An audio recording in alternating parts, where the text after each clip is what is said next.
my studies, the Lord took me to the book of John, chapter 20 and 21. In the book of 20 and 21, those two chapters, there's a beautiful picture, a beautiful depiction of how the disciples, after encountering Christ, after being commissioned, and Christ leaves them, and they go into a stalemate situation where they go back to their old lifestyle, into going fishing and things like that, and they completely forget the previous chapter where Christ breathes the Holy Spirit to them, and he gives them a mission.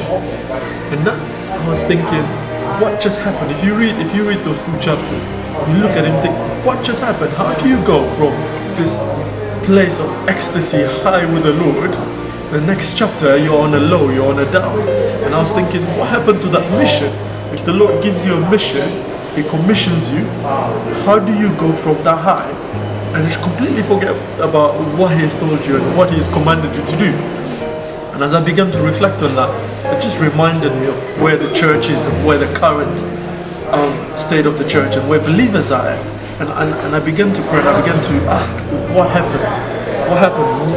At what point did the gospel, at what point did this great commission change, and how did we arrive at the state and the situation that we're in right now?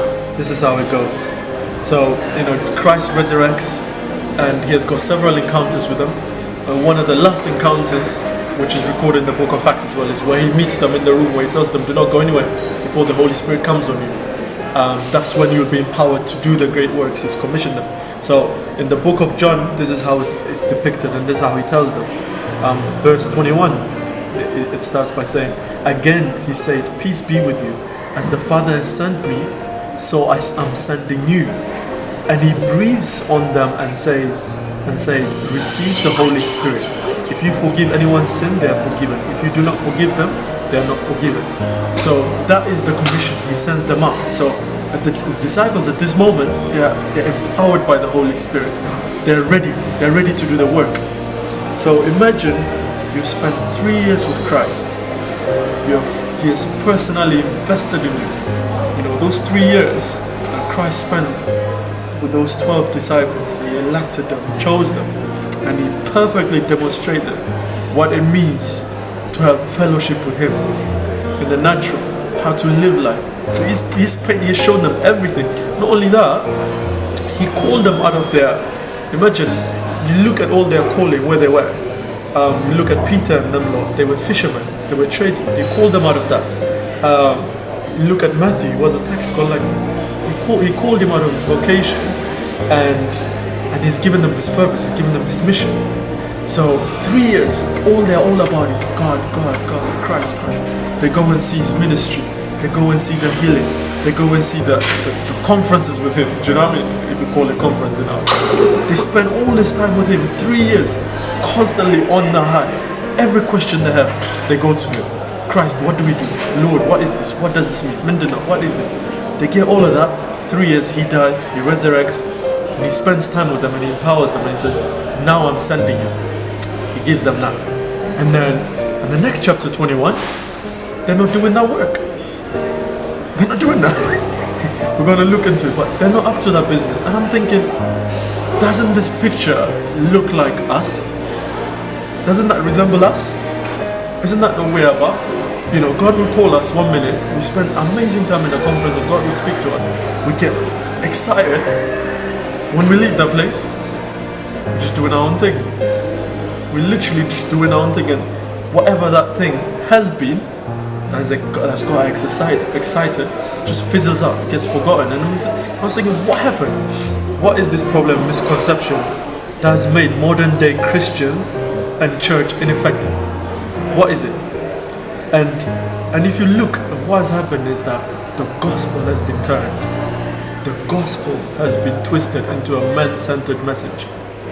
It's become, instead of being a God-centered gospel, it's become a man-centered gospel. And what are the differences between God-centered gospel and man-centered gospel? What is the difference? Number one, a man-centered gospel defines our lives in terms of what we need or what what we want most. Do you get that? The man-centered gospel defines our life. So the gospel is defined as what we need out of our lives. The biblical gospel rightly recognizes that none of us fundamentally live to ourselves but to God. Let me say that again. The right biblical gospel rightly recognizes that none of us fundamentally live to ourselves but to God. Whereas the man-centered gospel defines our lives in terms of what we need and want most. And number two as well, another fact about man-centered gospel, considers our needs and desires to be our most fundamental problem. So you look at it, you look at the fallen nature of the world, and you think, oh, we lack this, we lack this, we lack that. We don't have our healing, we don't have this, we don't have that. Whereas the true gospel recognizes that to sin against God and face His wrath is the most fundamental problem imaginable. Those are key differences, and because of this key swing, it completely changes the way we pursue and the way we live out this gospel. Because once you understand that it's not about us, it's about God, then your perspective changes, then your action changes, then your reaction changes, then your pursuit changes, then your conviction changes. But if this gospel, man-centered gospel, considers our needs and desires to be the most fundamental problem, then all we live for is for our needs and purpose and wants. Number three, a man-centered gospel is based on our desires, our wants and needs. So the first one is, what did I say? It says, now considering these two differences, let's look at what the disciples did the following chapter, in chapter 21. This shows you how they went about their business, and God corrects their focus. Christ Himself corrects their focus. Chapter 21, we'll start from verse 2 here.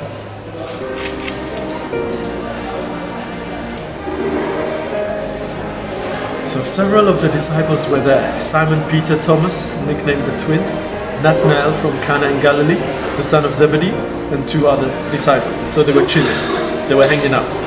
Then Simon Peter says, I'm going fishing. And then they all say, we'll come too. They all say. So they went out in the boat and they caught nothing all night. These men are fishermen, that's all they know how to do. That's their livelihood. So we're like, listen, I've got nothing else to do. I'm gonna go fishing, I'm gonna go do what I know best.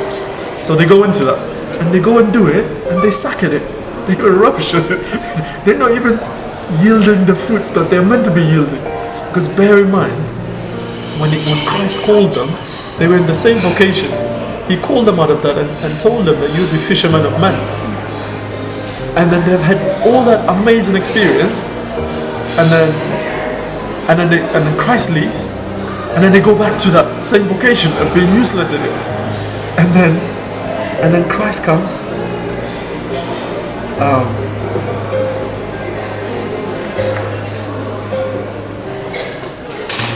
At dawn, just at dawn. So imagine they're fishing all night long. Nothing. They've got nothing. At dawn, Jesus was standing on the beach, but the disciples couldn't see who He was. He called out, "Fellows, have you caught any fish?" "No," they replied. Then He said, "Throw your net on the right side of the boat and you'll get some." And I'm reading now, I'm thinking, wow, how beautiful that Christ is showing them a picture here. He's showing them a picture that you have toiled all night and you couldn't get anything, but at my instructions you get something. The same thing that happened to them at the beginning when they were called. They were not effective in their own job, in their own profession, and then God calls them, He gives them purpose, and they go back in their profession. Even going back to that profession without Christ, they couldn't do anything. When Christ commands them, they become successful. What does that show? That shows that even in our vocation, even in our profession, now that we have Christ, when we put Christ first, that's the only time we'll yield results. That's the only time we'll be effective. Because without Christ, your work will be ineffective. Everything that you run for, everything you're pursuing to feed yourself, to satisfy you, Christ is already preparing for you. He's ready to prepare it for you. It's even more delicious and satisfying if you allow him to prepare for you. Because they've been toiling all night long.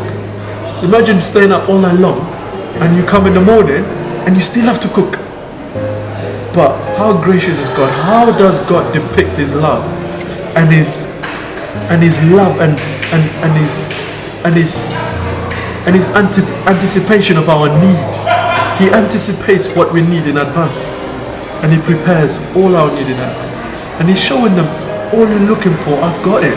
All you're pursuing out there to feed your bellies, I've got it here. I've got it here. If you pursue the mission, I will look after you. This is what Christ is telling them. But they couldn't see it. They couldn't understand it.